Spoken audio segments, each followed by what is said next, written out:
Welcome to the Sports Watchdog radio show, hosted by Mason Kern. He keeps his nose to the ground to report on what's trending in professional and college sports, to inform, enlighten, and entertain. And now it's the Sports Watchdog. the Sports Watchdog, Mason Kern.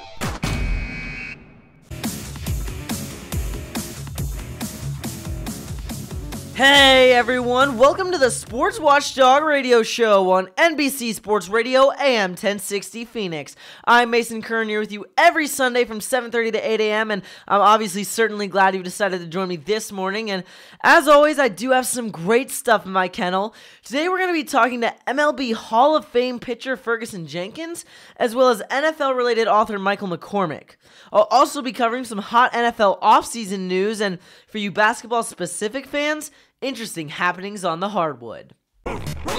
So like I said, we'll pitch it on over to the NFL first. So with the NFL offseason officially underway, I'm going to break down the winners and losers from the first few days of free agency. So we'll get right into it with our first winners, Kirk Cousins and the Minnesota Vikings. So Minnesota splurged on a 3-year, $84 million deal with Kirk Cousins, and that's basically fully guaranteed money. So Kirk Cousins goes to a title contending team, and he's really a perfect fit in the West Coast offense. He inherits an ideal skill position weapons in Stefan Diggs and Adam Thielen, Kyle Rudolph, and Dalvin Cook, and those are going to be some primary weapons that he goes to throughout the seasons. And Cousins made top market money and landed with a contender that's really going to help him push his career to a higher level of success. So the NFC runner-ups from 2017 are, in my opinion, the new NFC favorites for 2018.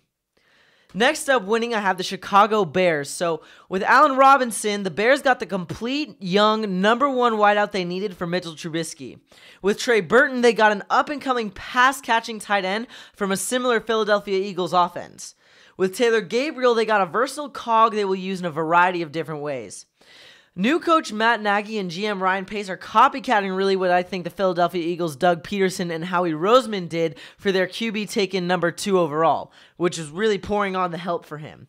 On the side of wide receiver, Chicago also brought back Cameron Meredith as a restricted free agent and avoided the temptation of Jarvis Landry while also making sure Jordan Howard sticks as the stud in their backfield. Using the transition tag on rising corner Kyle Fuller and re-signing Prince Amukamara too is also bound to pay off at the end as the Bears really kept their defense intact for Vic Fangio. So don't expect Pace to be finished though, but he got off the blocks well for Nagy. Next up, winning, the Kansas City Chiefs. Now, rarely does a playoff team flip a switch so hard, but Kansas City really did, and it did so rather successfully in my opinion. So it started with trading Alex Smith and anointing Patrick Mahomes as the new starting quarterback. Gone are Marcus Peters, Derek Johnson, and Albert Wilson. Arriving are Kendall Fuller, Anthony Hitchens, and Sammy Watkins. Fuller can end up being better than Peters all around, and he'll be much less of a headache for Coach Andy Reid. And Hitchens can make a ton of plays like Johnson did for many years, and at 25, he's really decades younger. Wilson had flashes as a complementary weapon to Tyreek Hill, but Watkins is capable of winning a track meet with Hill while streaking downfield to catch passes from Mahomes' cannon. Reid's team needed a reboot, and the Chiefs 2.0 are really looking pretty good. Shifting over to the losing side of things now, I have first the Miami Dolphins. The Dolphins, after moving running back Jay Ajayi last year, continued to, quote, change the culture by also dealing wide receiver Jarvis Landry and releasing defensive tackle Ndamukong Suh. They also overpaid to try to replace Landry's unique skill set with former Chief Albert Wilson on a 3-year, $24 million deal and former Patriot Danny Amendola on a 2-year, $12 million deal. Miami's pre-spring cleaning may set up better for things in the future, but for now, it's really looking like the new worst team in the division. Next up losing, I have the Redskins. Now, Alex Smith is not an upgrade over Kirk Cousins, contrary to popular belief. I don't care what anyone says. I don't think Alex Smith is better than Kirk Cousins. He's older and only a little bit cheaper, and the Redskins didn't really get a good receiver to match his skill set in former Seahawk Paul Richardson, who's really more of a deep threat type who still has a ton to prove. Richardson, Doxson, and Jamison Crowder isn't the most inspiring core offensively. And defensively, the Redskins traded away Kendall Fuller to Kansas City in the Smith deal and didn't re-sign Bashaud Breeland, watching him go to Carolina.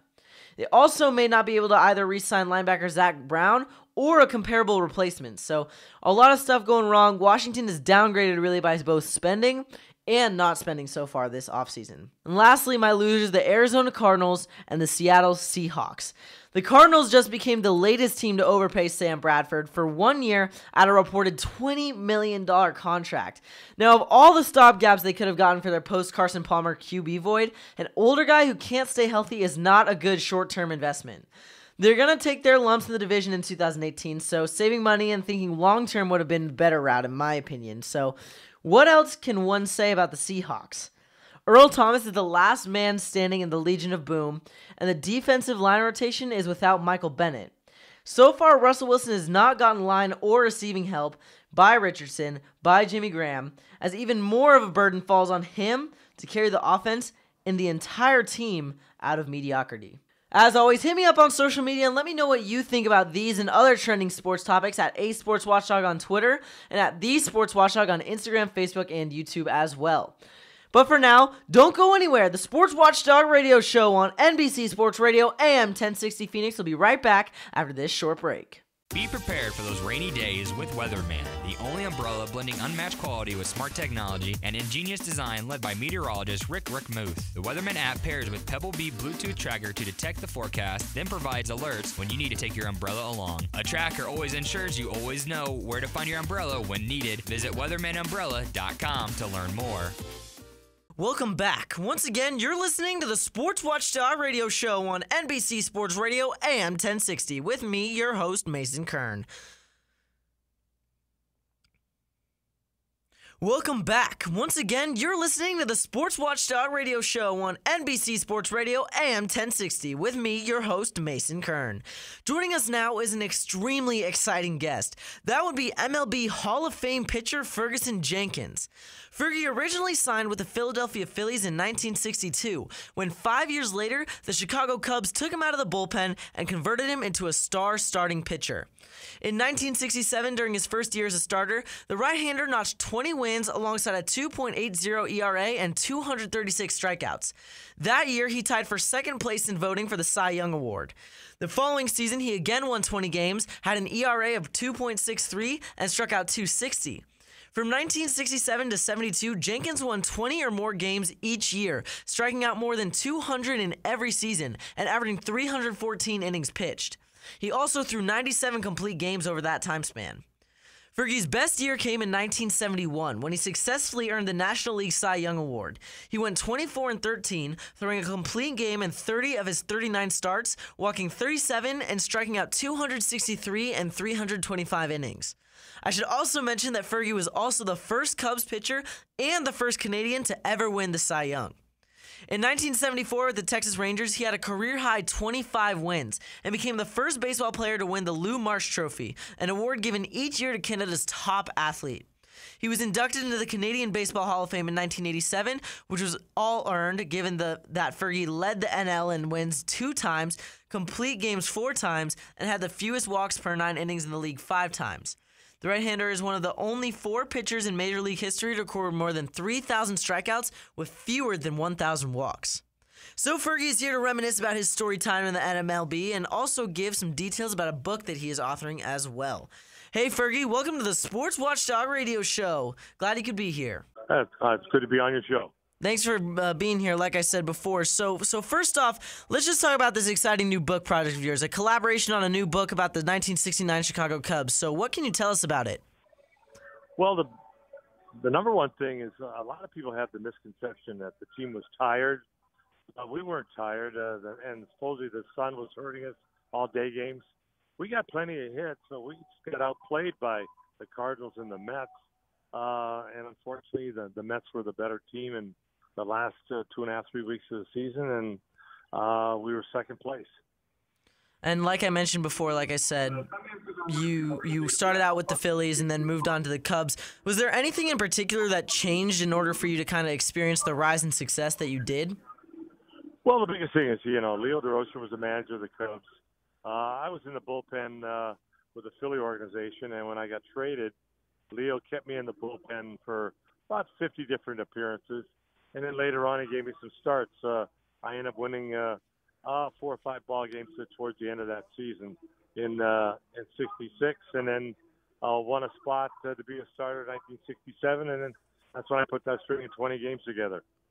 Yeah, very incredible. I mean, like I said, those stats of yours are really, really commendable for sure, and that's kind of what led you to the path to the Hall of Fame, I would say. And I know you played many sports, not just baseball, while growing up. I mean, including hockey and basketball. And then, in fact, is it true that you spent time playing with the Harlem Globetrotters during the baseball offseason? I mean, I heard that somewhere.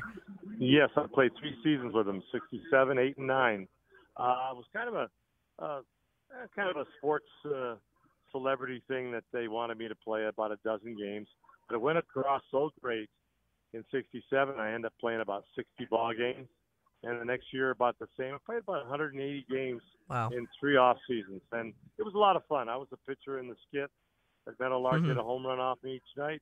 I was in the out of bounds skit, the referee, the figure 8, and I toured all across the United States and a lot of the major campuses for basketball, and went to Hawaii for 10 days, and it really went really across really good. Yeah, I'm sure. I mean, I've been a huge fan of the Globetrotters for a while now, since I saw them their first time I ever went to their games, so it's definitely a lot of fun. And I know that you were included in another book, the 15 Inspiring Comeback Stories from Sports and Life. So how meaningful was it for you to be a part of that? Well, it was a lot of fun to give people information on a lot of times what your background's all about. And everyone has tragedies in their life. I lost a wife and a daughter in a car accident, which was really unfortunate. And a lot of things that you can't, foresee things like this happening, and you can't safeguard everybody. And things happen to people in life, and a lot of times they want to hear about it. And I was very fortunate enough to George Castle put it in one of his books. Yeah, the book definitely, like you said, tragedy kind of takes everybody at some point, and it's definitely sad. But moving on, shifting a little bit now, I understand that you've attended every spring training game here in Phoenix so far to sign autographs and such. So what motivates you to remain so incredibly engaged with the sport and MLB fans as a whole? Well, we have 5 ballparks we have contracts with their charities, from the Diamondbacks to the Giants, Seattle, San Diego, Kansas City, Texas, who I played for, along with the Cubs, and Milwaukee. And we sign in their ballparks during spring training, and we raise money for their charities. And a portion it's like 60-40. We pay the players that come in. There's quite a few athletes. We've got 11 players. We give them a per diem to come in and sign. We take care of meals and hotels, so that we have the opportunity to. A lot of times the fans don't get a chance to get up close and personal with a lot of the players, from Willie Wilson to Willie Smith, to Lee Smith. Let me see who else. Well, we've got Gaylord Perry, Vita Blue, Blue Moon Odom, Bert Campanera. So there's quite a few guys that are involved in the charity. Yeah, and that's definitely such a great experience for the fans, too. I mean, great that you guys do that. And staying with spring training now, having played for the Cubs for such a large portion of your career, you kind of truly have a unique perspective on it. So what are your observations from this year's Cubs spring training, or even their opponents for that matter? Well, the Sloan Field is a brand-new complex for the Cubs, one of the best complexes in baseball. And we had that opportunity to sign for so many great Cub fans. The ballpark holds like 15,000 people. Wow. So they get a lot of people from Illinois, Iowa, you name the city. They come here to sign, and they want to see players and get up close and personal. We sign autographs for them. Definitely, yeah. I mean, Cubs, we'll see what kind of impact they make this season in the MLB. But since you played in a completely different era of baseball, Fergie, how would you say the game has changed as a whole, really, either for better or worse, or even both? Well, it's changed for the better. I think that you see a lot of these players now, they make a lot of money, they sign a lot of big contracts. The facilities they have are incredible, the ballparks. The equipment has changed in some respects, and the bats. There used to be just 2 bat companies, Adirondack and Louisville Slugger. Now there's like 10 or 15 bat companies. Wow. And the same thing goes with equipment, from catching. And Rawlings is now the baseball of choice. It used to be Wilson, then it was Spalding, and then went back to Rawlings. So Things in baseball have changed in some respects. Definitely, and then keeping up with those changes, I mean, the committee just implemented new pace of play rules for this upcoming season. So do you think the game of baseball benefits from speeding things up? Well, the biggest thing is now that you've got so many ball clubs, 30 teams. When I broke in, there was only 16. So now there's different cities, the different opportunities to travel these cities, and fans all over the country are different. So you take this from Seattle to Pittsburgh to Kansas City to Chicago, different fan bases, and I think that's a good thing. Definitely. Well, Fergie, thank you so much for taking the time to share your insights. Definitely very insightful there. It's been a true pleasure. Where can our listeners go for more info on the upcoming book and to keep up with you in general? Oh, definitely. If you want to go online, you can probably get both books, the Champion book, or my last book, Fergie, from Chicago to Cooperstown, or the new book coming out next year, 50th anniversary, the 69 Cubs. Should be good reads, so get a hold of it. Definitely. Okay, everyone, make sure to go check out those two titles online, like you said. Thank you again, Fergie. All right, everyone, the Sports Watchdog radio show on NBC Sports Radio AM 1060 will return right after this. Like to exercise in low light conditions? Then check out Run Lights. Hands-free, wearable safety lights that'll keep you safer on those nighttime treks. They're perfect for running, cycling, hiking, or other everyday activities like walking the dog or gardening. Run Lights LEDs provide a 135-degree radial arc of light up to 40 feet ahead and have reflective strips and accents to increase the wearer's visibility. Get yours today at GoRunLights.com. Hey there, you're listening to the Sports Watchdog radio show on NBC Sports Radio AM 1060. Joining us now is Michael McCormack, author of a new book titled Born Fanatic, My Life in the Grip of the NFL. Michael's entire life has been football. As the oldest son of his namesake father, a world champion Cleveland Brown, and NFL Hall of Famer, Michael has literally had a sideline view as this beloved American pastime has shifted to its current, often tumultuous standing in American culture. In his soon-to-be-released book, Michael shares his lifelong journey with pro football at its foundation.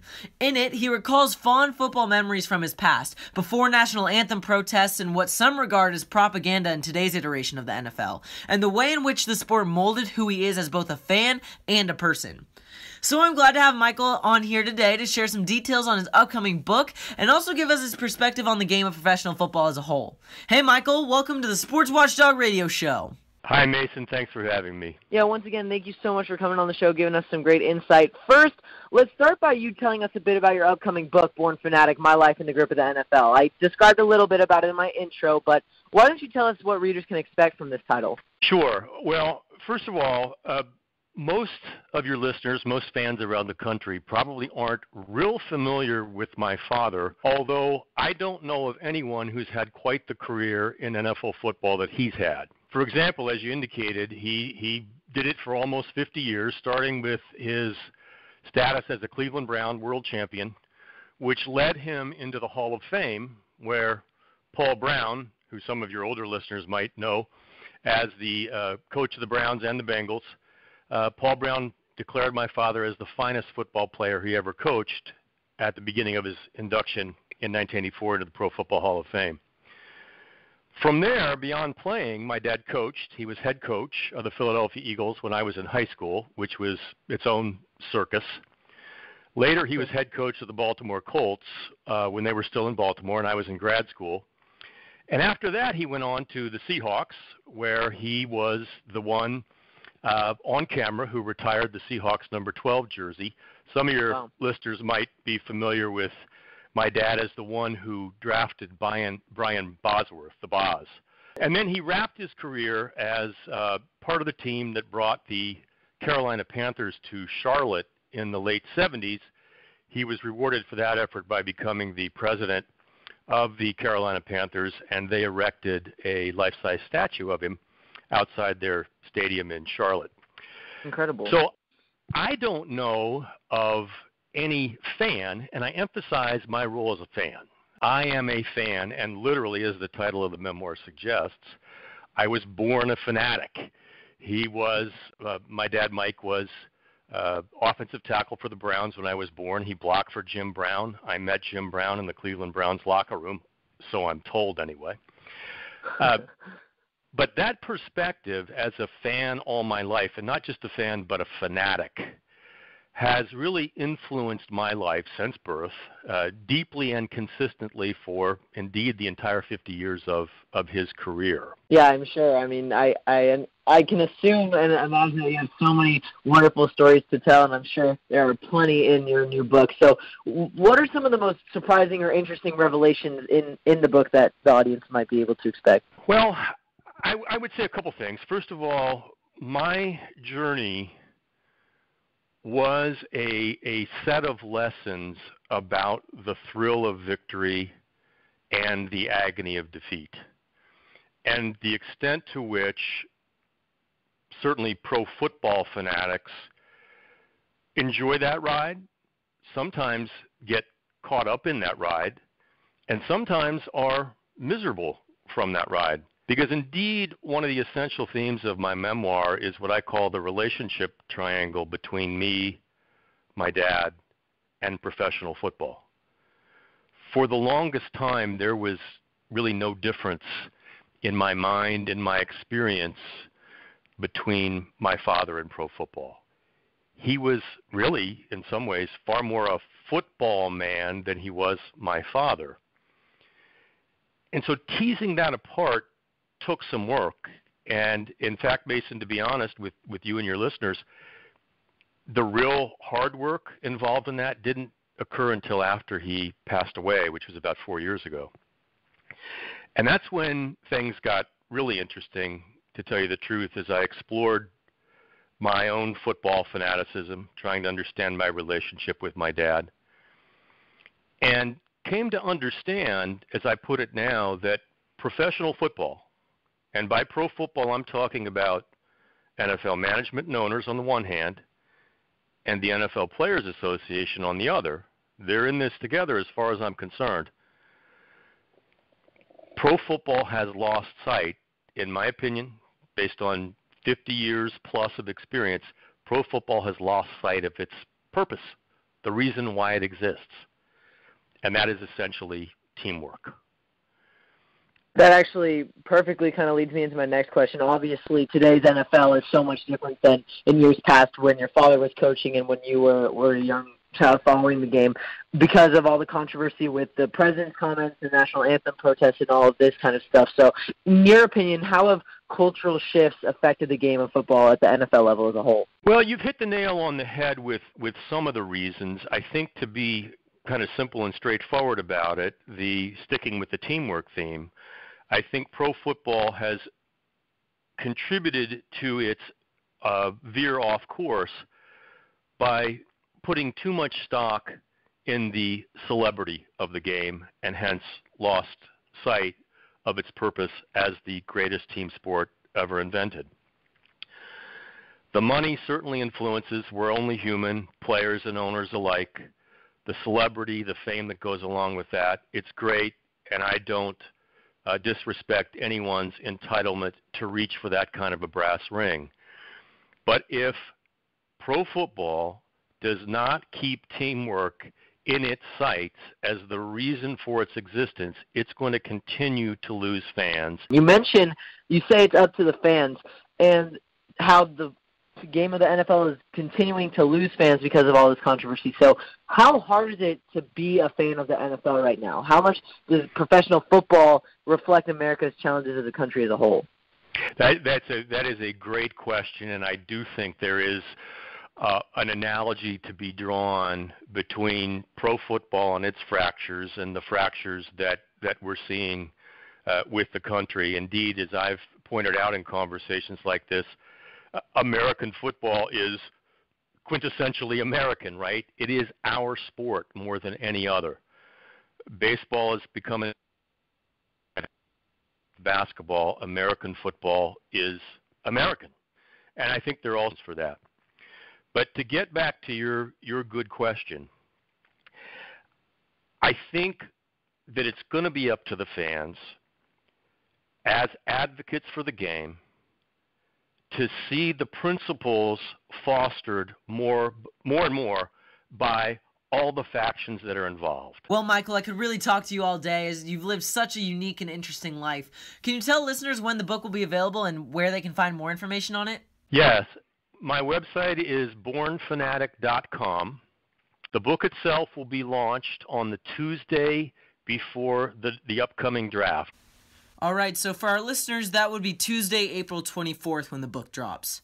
But for now, we'll just take a quick break. The Sports Watchdog Radio Show on NBC Sports Radio AM 1060. We'll be right back after this.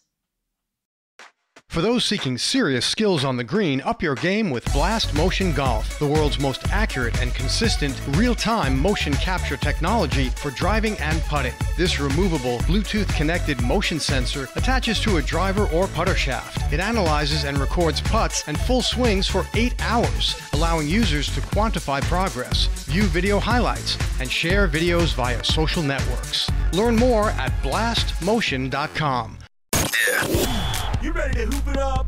This is Happenings on the Hardwood. Now, as always at the end of the Sports Watchdog Radio Show here on NBC Sports Radio AM 1060 Phoenix, we're going to pivot over to the basketball scene. So we continue our ongoing coverage of March Madness as we are through the first 4 and into the round of 64. But moving on to the 11 seeds, Arizona State Sun Devils taking on Syracuse Orange. This game had a lot of hype surrounding it. Some controversies, some argued that USC and or Oklahoma State could have been in over either of these two teams. But alas, the committee selected Syracuse Orange, Arizona State Sun Devils. And this was a really low-scoring game. It was a very defensive battle locally. I know Arizona State here in Phoenix, if you're an Arizona State fan, if you're an Arizona Wildcats fan, you had these two teams in the tournament, but the Sun Devils did not pull it off. They fell by 4 to the Syracuse Orange, and really in that game, it came down to just sloppy basketball. Neither team's offense was very potent. Neither team was converting free throws very well until the end for Syracuse, at least. Arizona State has struggled with free throws all season. And coming into the game, Arizona State had time to prepare, and they watched film about Syracuse's zone. Syracuse plays a 2-3 zone. They have one of the best zones in the country, if not the best, and really tried to shut down ASU's offense, which really plays through their guards. Obviously, they're termed as Guard U with Trey Holder and Shannon Evans II and Cody Justice, as well as Remy Martin off the bench. But Shannon Evans, down by 2, has a chance to seal the victory for Arizona State. Gets it in the corner off a pass from Trey Holder, pump fakes, and gets his defender up in the air. Gets a clean look, but just rims out. March Madness there was no buzzer beater in this game. The Sun Devils would end up fouling, and the Syracuse Orange took the game 60-56. Disappointing for Sun Devils fans as they didn't get to see their team progress in the tournament out of the first 4. Syracuse Orange playing TCU in the round of 64, I should say. And another local team, the Wildcats, who were number 4 seed coming into the tournament. Some felt that was a little low. Many people had them advancing up until the Final 4 in their brackets. So there were high expectations for Arizona. However, I'm sure your bracket, if you're listening to this right now, I'm sure your bracket is busted. Round of 64 matchup, number 13 Buffalo, number 4 Arizona. Buffalo came out of the gates firing. They gave Arizona the work. They went full steam ahead. They just wanted it more. And they beat Arizona by 21. This game was not even close. Arizona flustered, could not really do anything, could not stop Buffalo's shooters, and Buffalo was just getting whatever they wanted. I don't think this hurts DeAndre Ayton's draft stock, but Arizona does not have that many, if any, recruits coming in next season. And their 5 bench players really got no playing time under Sean Miller's system. He didn't really experiment with the lineup at all. I highly doubt that Sean Miller keeps the Arizona job after this. I mean, they didn't even progress in the tournament after the scandal that happened earlier in this year with paying players and whatnot. Well, allegedly paying players, I should say. But Arizona out, Arizona State out, UCLA out. those are the 3 Pac-12 teams that had a chance of making the tournament. Obviously, Arizona was a lock. UCLA and ASU in the first 4, getting eliminated, both of them in those matchups. So this was kind of a down year for the Pac-12, Conference of Champions as they call it. We shall see if the Pac-12 teams can bounce back next season, and ASU is on the right track in my opinion, as they have some decent recruits coming in. Tayshaun Cherry, Lugens Dortz, got a good program under Bobby Hurley and looking towards the future. Arizona, on the other hand, always a good program. We'll see what kind of impact they can make in the next season. Well, that's a wrap, everyone. Anybody wanting to connect with me, the Sports Watchdog, on Twitter can do so at @SportsWatchdog, and on Instagram, Facebook, and YouTube as well at The Sports Watchdog. So until next time, keep your eye on the ball. The Sports Watchdog. The Sports Watchdog, Ace and Kern.